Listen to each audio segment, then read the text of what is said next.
दीगर खबरों में आपको बताएंगे कि वज़ीर-ए-आज़म शहबाज शरीफ आज कराची जाएंगे। वो कराची में मसरूफ दिन गुजारेंगे। वज़ीर-ए-आज़म की वज़ीर आला हाउस में वज़ीर आला सिंध मुराद अली शाह और काबीना अरकान से मुलाकातें भी शेड्यूल हैं। वज़ीर-ए-आज़म शहबाज शरीफ आज कराची पहुंचेंगे। वज़ीर-ए-आज़म South Asia Terminal Karachi port पर तकरीब में भी शिरकत करेंगे। वज़ीर-ए-आज़म अपने दौरे के दौरान वज़ीर आला सिंध और काबीना के अरकान से मुलाकात करेंगे।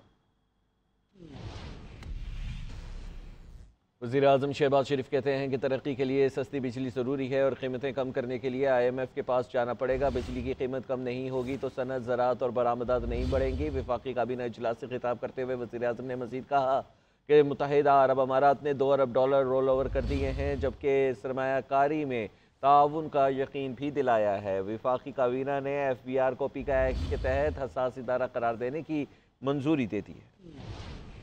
वज़ीर-ए-आज़म शहबाज शरीफ की ज़ेर सदारत वफाकी काबीना के इजलास में FBR को पीका एक्ट के तहत हसास इदारा करार देने की मंजूरी दे दी गई। फैसले का मकसद FBR के इंतहाई हसास डाटा को हैकिंग और किसी भी गैर कानूनी मुदाखलत से बचाना है। काबीना ने बैनुल-अक़वामी एयरलाइन फ्लाई दुबई की परवाज़ों की हफ्तावार फ्रिक्वेंसीज के आर्जी इजाज़तनामे में तोसी की मंजूरी दी। आलामी के मुताबिक वफाकी काबीना ने स्कूलों और कॉलेजों के लिए रीफर्निश्ड क्रोम बुक्स की खरीदारी पर इस्तिस्ना दे दिया। वज़ीर-ए-आज़म ने हिदायत की कि इन क्रोम बुक्स की खरीदारी का थर्ड पार्टी ऑडिट लाजमी करवाया जाए। वज़ीर-ए-आज़म शहबाज शरीफ ने इजलास से खिताब में कहा कि मुत्तहिदा अरब अमारात के सदर से हालिया मुलाकात इंतहाई मुफीद रही। UAE का $2 अरब अमरीकी डॉलर्स की कर्ज की अदायगी मौखर करने का फैसला खुशाइंद है। शेख मोहम्मद बिन जायद से मस्बत बातें हुई, बामी जो ताल्लुकात उनको मजबूत करने के लिए, और फिर सरमायाकारी के हवाले से गुफ्तगू हुई। जनवरी में $2 बिलियन की पेमेंट ड्यू है जो हमने वापस करनी है, तो उन्होंने कहा कि हमें खुशी है कि हम इसको एक्सटेंड कर रहे हैं। तो उन्होंने वहाँ पर फौरी तौर पर ये ख़ुद ही उन्होंने प्रपोज़ल दी, मैंने उनका शुक्रिया अदा किया। वज़ीर-ए-आज़म शहबाज शरीफ ने मजीद कहा कि जब तक बिजली की कीमत कम नहीं होगी मुल्क तरक्की नहीं कर सकता। काबीना ने सरमायाकारी बोर्ड और शैंडविंग रूई ग्रुप चाइना के दरमियान टेक्सटाइल पार्क से के लिए मुफाहमती यादाश्त पर दस्तखत की मंजूरी भी दी। काबीना ने हिदायत की कि प्राइवेट हज ऑपरेटर्स के हवाले से तमाम कोर्ट केसेस के हल के लिए इकदाम उठाए जाएं। कुछ बात करेंगे बिजली की कीमतों की। तो डिस्कोस ने सार्फिन के लिए बिजली की कीमतों में कमी कर दी। फी यूनिट बिजली 75 पैसे सस्ती कर दी गई। कीमतों में कमी नवंबर की फ्यूल कॉस्ट एडजस्टमेंट की मद में होगी। नेपरा ने कीमतों में कमी का नोटिफिकेशन जारी कर दिया। फी यूनिट बिजली 75 पैसे सस्ती कर दी गई। कीमतों में कमी नवंबर की फ्यूल कॉस्ट एडजस्टमेंट की मद में होगी।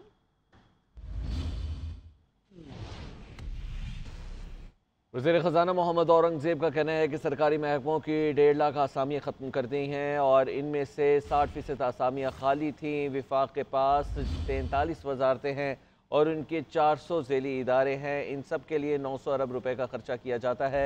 इस खर्चे को कम कर रहे हैं। राइट साइजिंग के लिए पहले 6 वजारतों का इंतखाब किया, दूसरे मरहले में 4 वजारतों को लिया गया। अब हम तीसरे मरहले में 5 वजारतों का जायज़ा ले रहे हैं। जून 2025 तक तमाम वजारतों की राइट साइजिंग का काम मुकम्मल कर दिया जाएगा। हमारे इन फैसलों के असरात आइंदा माली साल में दिखाई देंगे। किसी भी हुकूमत को करना चाहिए या नहीं करना चाहिए कि सब कुछ हमें प्राइवेट सेक्टर के हवाले कर देना चाहिए। फॉर एग्जाम्पल स्ट्रेटेजिक रिजर्व्स हम रखते हैं और चीज़ें रखते हैं, तो वो बात एक्टिविटी तो मुनासिब है, लेकिन ये ज़रूरी है कि कोई हुकूमती इदारा ही वो करे। हम आउटसोर्स इसको क्यों नहीं कर सकते? इदारों की जो अफादियत है, जो उनका इम्पैक्ट है, 30-30 साल का, 40-40 साल के जो ये इदारे हैं, उनका इम्पैक्ट है कि नहीं है, और उनको हमें अगर रोल बैक करना चाहिए या वाइंड अप करना चाहिए, बिकॉज उनकी इफादियत अब रही नहीं है। जनरल नॉन कोर सर्विसेज हैं, जो क्लीनिंग है, प्लम्बिंग है, गार्डनिंग है, इनको हम महकमों के हवाले कर दें और ये आउटसोर्स कर दें इनको, ताकि उसमें जो है वो एफिशिएंसी लाई जा सके। क्योंकि ये नहीं हो सकता कि एक साइड से हम बोरो कर रहे हैं और दूसरी साइड पे कोई गवर्नमेंट एंटिटीज का आइडल कैश बैलेंसेस पड़े हों। तो हमें इसको नेट बेसिस भी हमने इसको देखना है। इसका लोगों के साथ ताल्लुक नहीं है, लेकिन ये एफिशिएंसी के साथ ताल्लुक है कि ये visibility has to be given by all government के इदारे हैं। कुछ बात करें मुज़ाकरात की। तो पहले बारी से मुज़ाकरात कराएं, फिर ही मुज़ाकरात होंगे। तहरीक इंसाफ ने तीसरे दौर के लिए शर्त रख दी है। चेयरमैन PTI बैरिस्टर गौहर कहते हैं मुज़ाकरात तातुल का शिकार नहीं। हमने 2 मुतालबात पर मुज़ाकरात शुरू किए। हमने कहा था तीसरी मुलाकात तब होगी जब बानी से मुलाकात कराई जाएगी। बानी PTI वाज़े कर चुके उनको डील नहीं चाहिए। कौमी असम्बली में अपोजिशन लीडर उमर अयूब ने कहा, हम चाहते हैं 9 मई और 26 नवंबर के वाकयात पर जुडिशल कमीशन बनाया जाए। मुज़ाकराती अमल को संजीदगी से आगे लेकर जाना चाहिए।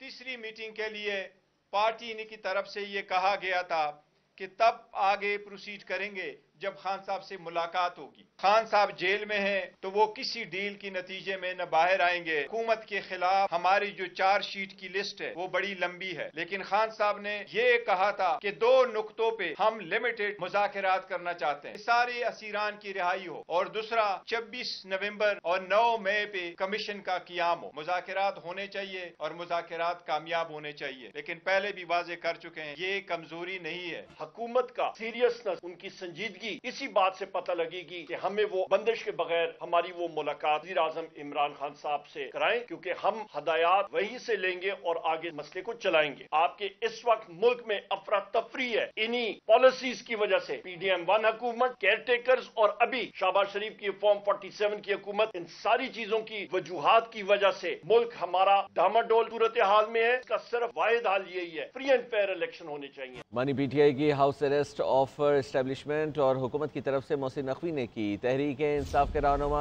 शेर अफजल मनवत का दावा, निजी TV को इंटरव्यू में कहा कि मानी PTI की हाउस अरेस्ट की ऑफर रद्द की गई और फिर हाउस अरेस्ट ऑफर से इनकार पर 3 हफ्ते या 20 दिसंबर को बानी की रिहाई की पेशकश हुई। 26 नवंबर का सानिया हुआ तो हालात तब्दील हो गए और सियासी क़यादत से मुज़ाकरात शुरू हो गए। माजी में इस्टेब्लिशमेंट वक्तन फ़वक्तन डायरेक्ट या इनडायरेक्ट राबता करती रही है। 26 नवंबर के सानिए के बाद अब कोई बैकडोर मुज़ाकरात नहीं हो रहे। चेयरमैन PTI बैरिस्टर गौहर ने हुकूमत की जानिब से कुछ दिन कबल बानी PTI को रिलीफ देने की पेशकश की खबरों की तरदीद कर दी। कहा, हुकूमत से किसी मरहले पर बानी PTI की रिहाई, हाउस अरेस्ट या मुंतकली पर बात नहीं हुई। हमारा हुकूमत से 26 नवंबर से कबल महज राब्ता बहाल हुआ। मोहसिन नकवी से 26 नवंबर से कबल किसी किस्म का मुज़ाकराती अमल शुरू नहीं हुआ था। बानी PTI की बनी गाला मुंतकली की पेशकश से मुतालिक कभी बात नहीं हुई। बानी PTI की हमशीरा अलीमा खान का कहना है कि बानी के पास हाउस अरेस्ट की ऑफर अली अमीन गंडापुर लेकर आए थे। साफ़ी की जानिब से डायलॉग के हवाले से सवाल पर अलीमा खान बोली कि अपोजिशन ने हुकूमती कमेटी को अपने मुतालिबात दे दिए हैं। अगर हुकूमत मुज़ाकरात पर संजीदा होती तो बानी की कमेटी में मेंबरान से मुलाकात करा दी जाती, और उनका कहना था कि हुकूमती कमेटी में कई लोग शामिल हैं जिन्होंने मैंडेट चुराया। बनी गाला का मेरे ख्याल में ऑफर आया, वो कह रहे थे अली मीर गंडापुर शायद लेकर आए थे, और उन्होंने कहा अली भाई किस चीज़ के लिए जाना है बनी गाला हाउस अरेस्ट में, किस चीज़ के लिए 1.5 साल 7 फुट के सेल में रख कर, ये मतलब है कि अब आपको क्या घर की लग्जरी दे देंगे और हाउस अरेस्ट में। असल मकसद उनका ये, इमरान खान को जो असली बात उन्होंने की, मुँह ना खोलो और अपनी शक्ल ना किसी को दिखाओ, बात चलाएं। फिर मुज़ाकरात उनको रोका किसने? जब अगर वो इस जेल के अंदर आप जिसका दिल करे जिस वक्त चाहे सुबह 7 बजे भी मिला देते हैं, तो मुज़ाकराती कमेटी को क्यों नहीं इमरान खान से मिल रहे? फैसला तो इमरान खान नहीं करना है ना। वज़ीर दिफा ख्वाजा आसिफ की GNN से खुसूसी गुफ्तगू। कहा, तहरीक इंसाफ वाले एक तरफ मुज़ाकरात कर रहे हैं तो दूसरी तरफ उनका लीडर ट्वीट कर रहा है। जाहिर होता है कि मुज़ाकरात का ड्रामा कर रहे हैं। इस तरह मुज़ाकरात कैसे कामयाब हो सकते हैं? दूसरी तरफ वो जो ट्वीट कर रहा है उनका लीडर जो है, तो इससे ज़ाहिर होता है उनका मुज़ाकरात करने का जो है वो ड्रामा ही है और कुछ नहीं है। अगर मैं आपसे मेरी सुलह जो है करवा रहे हो ना, ये मेरे भाई जो हैं सुलह करा रहे हो, साथ को गालियाँ भी दे रहे हो, तो किस तरह सुलह होगी?